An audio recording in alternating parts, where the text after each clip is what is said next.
Good morning, and today's topic for discussion is acute rheumatic fever. Acute rheumatic fever is one of the most common fevers that is encountered, which also have various complications and sequelae that can affect heart, leading to rheumatic heart diseases. Usually it is more endemic in countries like in sub-Saharan countries, and also in mostly endemic in Asian countries also. Coming to acute rheumatic fever usually affects younger age group children, usually at the age group of 5 to 15 years of age, and also in young adults.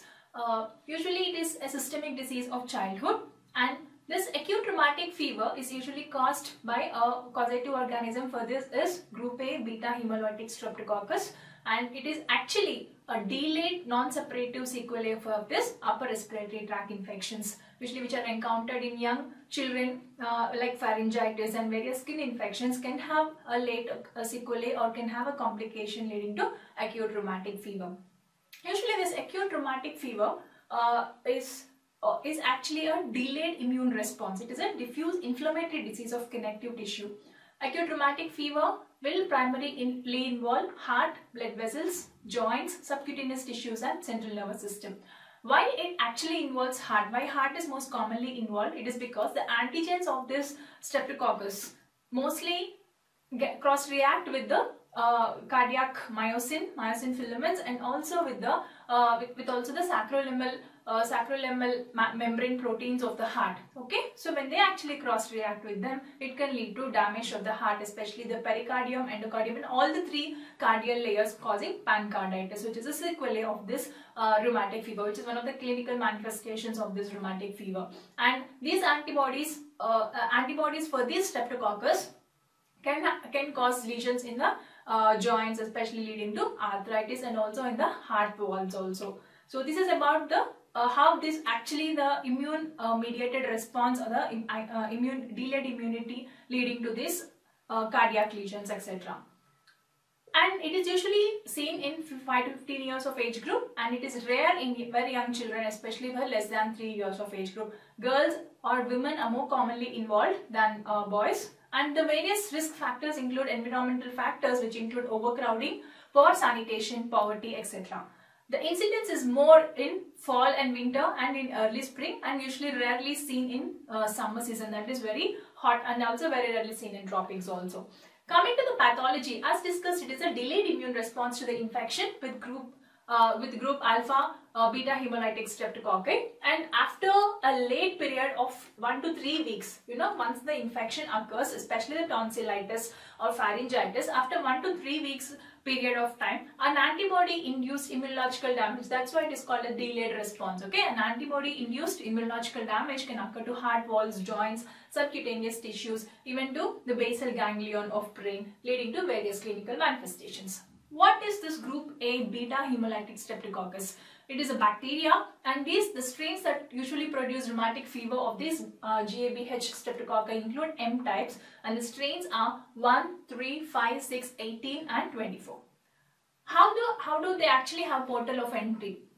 Most commonly they actually manifest acute rheumatic fever initially by causing pharyngitis and sometimes various skin infections. In this pharyngitis, especially, it can lead to it is actually causing pharyngeal infection, leading to malaise, fever, and after 1 to 3 weeks of this initial attack of pharyngitis, it can lead to acute rheumatic fever, and can also lead to acute chronic rheumatic heart disease, and also post-streptococcus glomerulonephritis. So coming to some of the patients, okay, they might manifest this, they might present with acute rheumatic fever even without pharyngitis also. They may not have any pharyngitis attack previous to this acute rheumatic fever, but 75% of patients with acute rheumatic fever usually give a history of pharyngitis. And other portal of entry is based on skin infection. Okay, in this skin infection, it is usually produced by again the group A, group alpha beta hemolytic streptococcus. It leads to post-streptococcal glomerulonephritis only. Here, when the portal of entry is through skin, where a skin infection is actually predisposing there usually carditis or rheumatic cardiac problem or chronic rheumatic heart disease usually does not occur. This is because the lipid cholesterol which is present within the skin will inhibit the antigenicity of this streptococcus bacteria. So thus, in case of the skin infection, acute rheumatic fever may not manifest a carditis here. Coming to various pathological features, usually Ashkoff nodules is one of the most pathognomic feature of rheumatic fever, and usually it occurs in heart only. These Ashkoff nodules are histologically multinucleated giant cells which are surrounded by T lymphocytes and macrophages. Usually these are nodules which are present, which are formed on the valves. Okay. Pathological features of acute rheumatic fever, they include fibrinoid degeneration of the connective tissue and inflammatory edema, inflammatory cell infiltration, proliferation of specific cells resulting in Ashkoff nodules.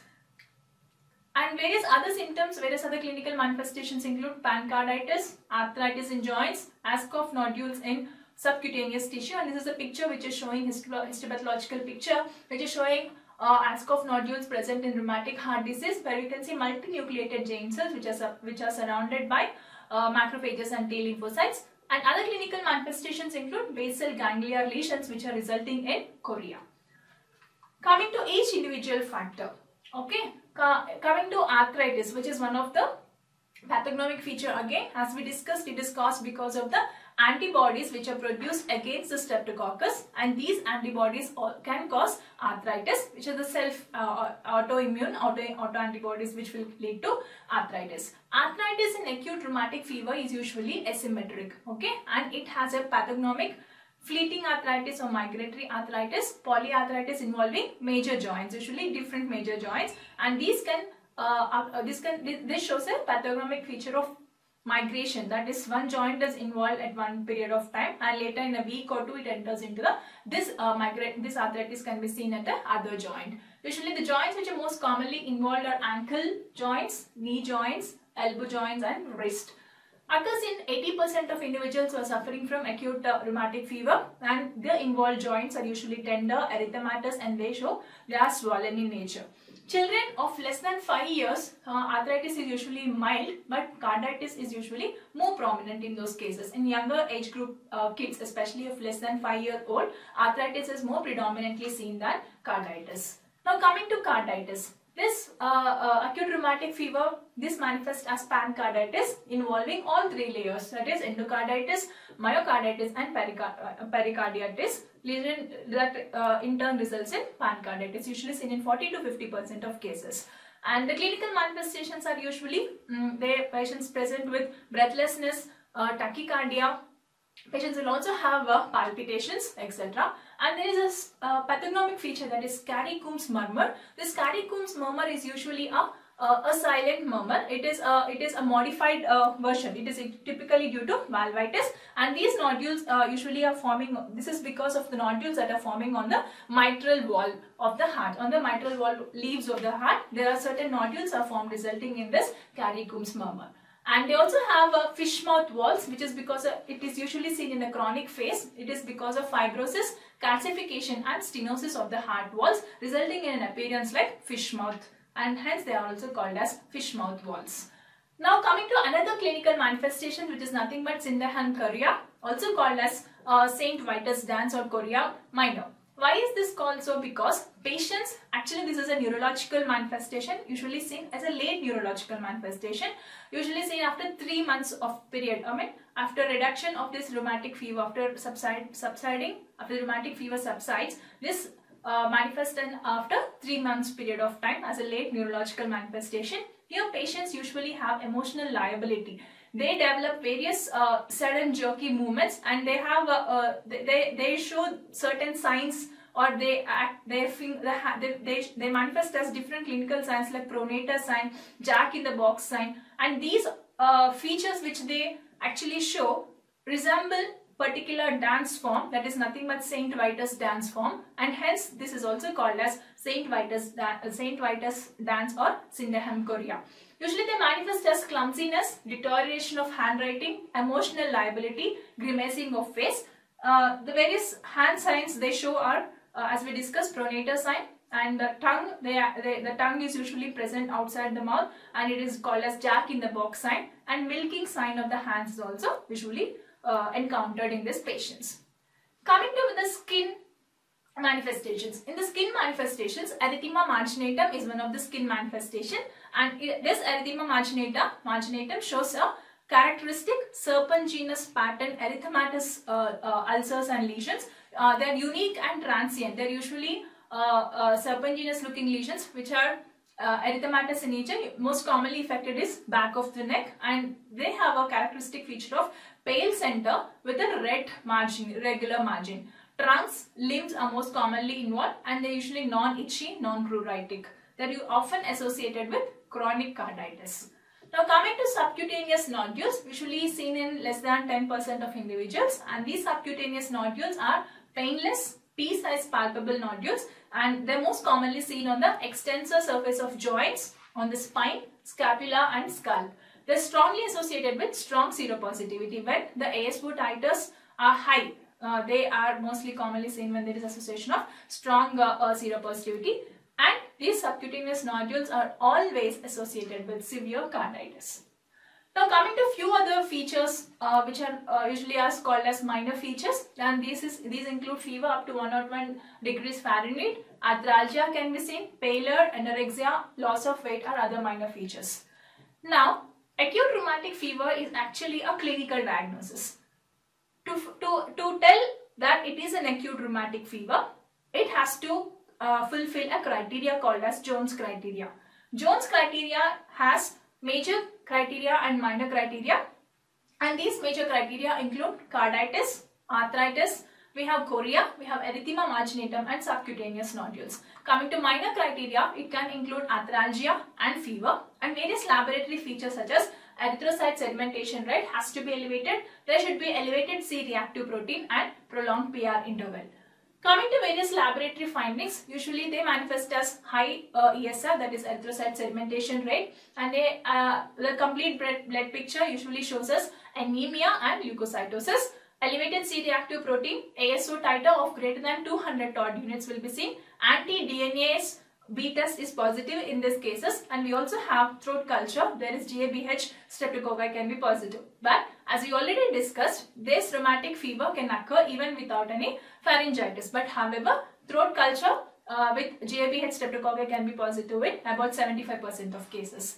And ECG report in case of acute rheumatic fever causing any severe carditis, we can see prolonged PR interval.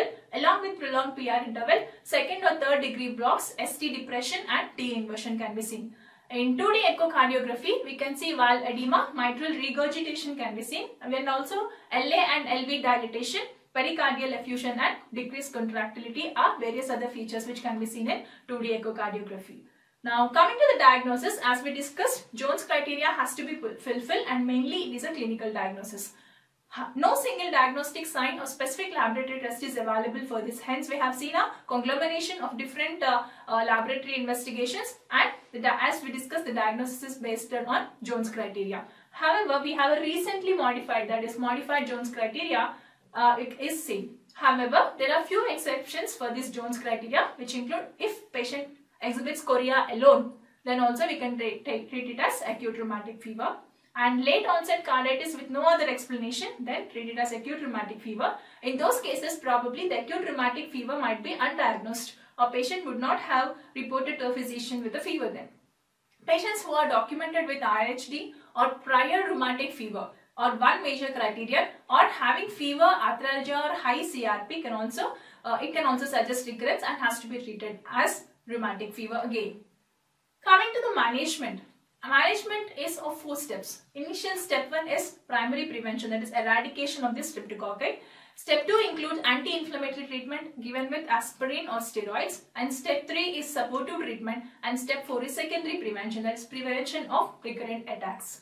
Coming to step 1, which is the prevention, that is primary prevention of rheumatic fever. As we have already seen in the previous slides, that rheumatic fever to occur, it has to have a portal of entry, and that portal of entry can be through pharyngitis or through skin infections. So at this stage, when it is properly treated, it may not progress to acute rheumatic fever. So in those cases, the main agent of treatment, especially for treatment of streptococcal tonsillopharyngitis, the first line of treatment is penicillin, that is benzathine penicillin, given as 6 lakh units for patients up to 27 kgs of body weight, and 12 lakh units for patients of greater than 27 kgs. And the mode is usually intramuscular and duration once is enough. If we are giving penicillin V, that is phenoxymethyl penicillin, in those cases for children 250 milligrams 2 to 3 times daily as oral, and in adolescents it can be given as 500 milligrams 2 to 3 times daily orally. And this has to be continued for 10 days period of time. For example, if the patient is allergic to penicillin, in those cases clarithromycin will be your first line of choice, and that is erythromycin. Erythromycin can be given as 20 to 40 milligrams per kg body weight for 2 to 4 times daily orally. And ethyl succinate can also be tried in these cases. However, erythromycin can be your first line of drug when patient is allergic to penicillin. Now coming to step 2, that is anti-inflammatory dosage, anti-inflammatory treatment. Aspirin. Arthritis which is caused because of acute rheumatic fever usually responds very well to aspirin. If it is not responding to aspirin, then doubt the diagnosis. You have to think about another diagnosis, because usually arthritis due to this AHD or acute rheumatic fever can respond to aspirin. And aspirin usually is given in 75 to 100 milligram per kg body weight for 4 divided doses for about 6 days, so 6 weeks of time.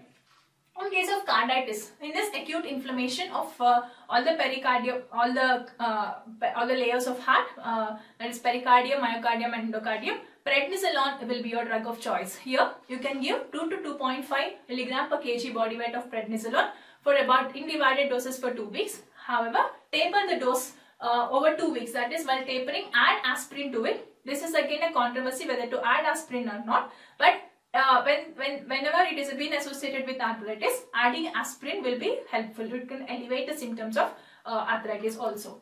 Now coming to the supportive management or management of complications, bed rest to the patient, treatment of congestive cardiac failure especially with the help of digitalis or diuretics, and treatment of chorea with the help of diazepam or haloperidol. Rest to the joints has to be given, and also supportive splinting will be helpful in some of the cases. So this is all about acute rheumatic fever, its clinical manifestations, and how we actually have to manage this acute rheumatic fever. If at all the acute rheumatic fever is not being properly treated, and the late complication of it can be rheumatic valvular heart disease or chronic rheumatic heart disease. It is actually a chronic condition. About half of those who are affected with rheumatic fever with carditis can present with this rheumatic heart disease. Usually it is more commonly seen in women than men, and about 90% of cases mitral valve is affected, which is followed by aortic valve, tricuspid valve and pulmonary valve. However, mitral valve is most commonly affected in case of this rheumatic heart disease. 25% of cases usually have isolated mitral valve stenosis, and 40% will have mixed mitral valve stenosis with regurgitation. Usually it is also an asymptomatic condition, asymptomatic valve disease. However, it becomes symptomatic when the fulminant forms of in case of fulminant forms of acute rheumatic fever, and there will be progressive fibrosis in this case, leading to fibrosis of the valves, thus causing stenosis of these valves, and heart valves affected as heart valves are affected, causing involvement of pericardium and myocardium, and there will be heart failure and conduction disorders because the tissues becomes completely fibrous, and hence it will not help for proper conduction, causing various conduction disorders. In case of mitral valve stenosis, there will be fusion of mitral valve commissure and caudate tendinous shortening can be seen, which is again pathognomic feature of this rheumatic heart disease. And this is a picture which is showing mitral valve regurgitation and mitral valve stenosis. There we can see narrowing of the valve of mitral valve here in this picture. This is about again about the chronic rheumatic heart disease or the sequelae of acute rheumatic fever. This comprises of by this we will end the acute rheumatic fever and chronic heart disease. Now coming to infective endocarditis. Infective endocarditis is also one of the feature that will be commonly encountered, and it is infection of the endocardial surface of the heart. Here the endocardial surface of the heart is involved, and this can include one or more heart valves, mural endocardium, or it can lead to a septal defect. It is usually characterized by microbial invasion. When the microbial invasion occurs, they start colonizing on the heart walls or mural endocardium. Later, there will be formation of thrombotic debris, and these organisms form a bulky and friable vegetation.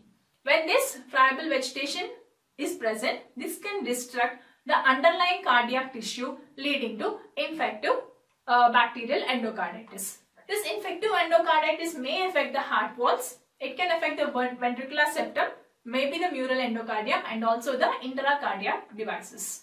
Coming to the classification, it is grossly classified as acute infective endocarditis and subacute endocarditis, and there are various risk factors for this, which will include rheumatic heart disease, myxomatous mitral valves, bicuspid aortic valves, prosthetic valves, and also we have neutropenia, diabetes mellitus, malignancies, immunodeficiency can be seen, therapeutic immunosuppression, alcohol, and intravenous drug abuse. These are various risk factors that are usually causing the infective endocarditis. The most common causative organism is Staphylococcus aureus. However, various other organisms are also involved, which include Staphylococcus viridans, Enterococci, Staphylococcus epidermidis, and we have gram-negative bacilli of Hassig group, yeast and fungi, and we also have culture-negative endocarditis also. Sometimes you will not have any positivity in the culture, and it can lead to culture-negative endocarditis. So what is the actual pathogenesis? If there is any endothelial injury, the uninfected platelet fibrin thrombus is formed. There will be a transient bacteremia and attachment of this NBDE, that is uninfected platelet fibrin-rich thrombus, and there will be, when these transient bacteria come and attach it to this fibrin thrombus, there will be proliferation and leading to a procoagulant stage. Here it will become infected, friable, and formation of bulky vegetation, which will cause the endocarditis, that is infective endocarditis. What are the various clinical features? Persistent fever, various constitutional symptoms like fever, malaise, lethargy. Patients will have weakness. There will be new signs of valve dysfunction, and in chronic cases it can lead to heart failure, embolic stroke and peripheral arterial embolism. The characteristic feature of this infective endocarditis is Osler's nodes. In this picture we can see Osler's nodes of patient with subacute endocarditis. Osler's nodes are one of the pathognomic feature which can occur on hands, feet, trunk of the body, etc. This endocarditis is actually classified again in two types, that is based on modified Duke's criteria, which includes definitive endocarditis and possible endocarditis. Definitive endocarditis, if there are two major, one major or three minor or five minor criteria, and in possible endocarditis, it has to fulfill one major criteria, one minor criteria, or three minor criteria. So what are these major criteria? Major criteria include positive blood culture. Typical organism from at least two cultures has to be present. As we discussed, at least Staphylococcus aureus or various other organisms that we have discussed has to be positive in these conditions. It should have a persistent positive blood culture taken greater than 12 hours apart. First blood culture has to be taken at one period of time, and later it has to be positive here, and after 12 hours of the initial blood investigation, and again in the next test taken after 12 hours also has to be positive. So it has two cultures has to be positive, which are taken at a time interval of 12 hours. 3 or more positive cultures taken over more than 1 hour is also one of the major criteria, that is nothing but positive blood culture. Endocardial involvement is one another major criteria which will show which will be positive in positive echocardiographic findings of vegetation or new valvular regurgitations. Include these two include endocardial involvement, and various minor criteria are also present, and these minor criteria include predisposition of valvular or cardiac abnormalities. We have intravenous drug misuse. In patients who are affected will be febrile, pyrexia of greater than 38 degrees centigrade, and also we have embolic phenomena which will include the minor criteria. Other minor criteria include vasculitic or immunological phenomena, and you also have echocardiographic findings. Blood cultures will be suggestive of organism that is grown but not achieving the major criteria. These are the minor criteria. So when coming to the modified Duke's criteria, to tell it is a definitive endocarditis, it has to fulfill at least 2 major criteria, or 1 major criteria and 3 minor criteria, or 5 minor criteria. To tell it is a possible endocarditis, it has to fulfill 1 major criteria, 1 minor criteria, or at least 3 minor criteria.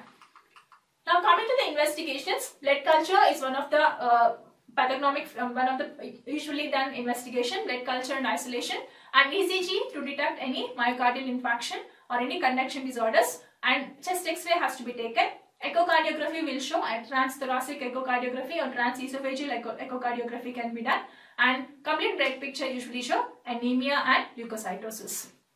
And patients also will manifest with elevated creatinine and urine, and liver function test will show increased serum alkaline phosphatase, CRP, that is C-reactive protein, and ESR will be elevated in these conditions. Proteinuria and hematuria will be seen in case of urine analysis.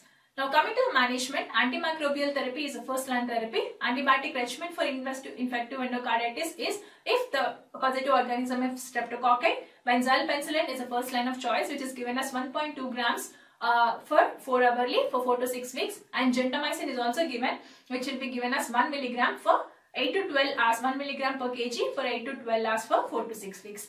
If at all the organism is enterococci and patient is usually ampicillin sensitive, then give ampicillin, that is 2 grams per 4 hourly, 4 to 6 weeks, and gentamicin can also be given. And if patient is ampicillin resistant, then go for vancomycin and gentamicin. And if it is staphylococcus, then penicillin, if patient is penicillin sensitive, go for benzyl penicillin. If he or she is penicillin resistant but methicillin sensitive, then go for flucloxacillin. And both penicillin and methicillin resistant, go for vancomycin. If patient is coming to us, if a patient with rheumatic heart disease or any other conditions, heart valve replacements or heart valve processes, and patients with pacemakers are coming to us for a dental treatment to a dentist or oral physician, remember to give a prophylaxis for this, for infective bacterial endocarditis. Here usually a high risk category include, so in which cases the prophylaxis has to be given, especially for elective dental treatment, which will include scaling, deep scaling, especially the gingival curettage, or if patients are undergoing any dental extractions. In those cases prophylaxis has to be given. So actually for which heart patient the prophylaxis has to be given, which includes high risk patient. If patient is coming with a patient who is already having a prosthetic cardiac wall or previous bacterial endocarditis, patient with complex cyanotic congenital heart diseases, or surgically constructed systemic pulmonary shunts are present. In those cases, patients usually come under high risk category and prophylaxis has to be given to these cases. And moderate risk category include rheumatic and other valvular dysfunction, congenital malformations, patients with hypertrophic cardiomyopathy, and mitral valve prolapse with valvular regurgitation. In these cases, they come under moderate risk category, and for them also antibiotic prophylaxis is mandatory. This infective endocarditis prophylaxis regimen include standard oral regimen, which is about amoxicillin 2 grams 1 hour prior to the surgery. And if patient is unable to take oral medicine, oral medication, in those cases we have to give ampicillin 2 grams IV or IM 1 hour before the procedure. If patient is allergic to penicillin, then go with clindamycin 600 milligrams, clarithromycin 500 milligrams, or cephalexin 2 grams. So this is about bacterial endocarditis, both the prophylaxis for patients who are coming for dental treatment and various clinical manifestations of this bacterial endocarditis. So it is always important for a physician or an oral physician, whenever patient is coming with any heart problem or any heart disease, go with the history. Do a thorough history and check if the patient falls under a moderate risk patient or a high category, a risk of high risk category. In those cases, giving antibiotic prophylaxis is always helpful in preventing this infective endocarditis. If not treated properly, can lead to irreversible damage to heart. So this is all about infective endocarditis. Thank you.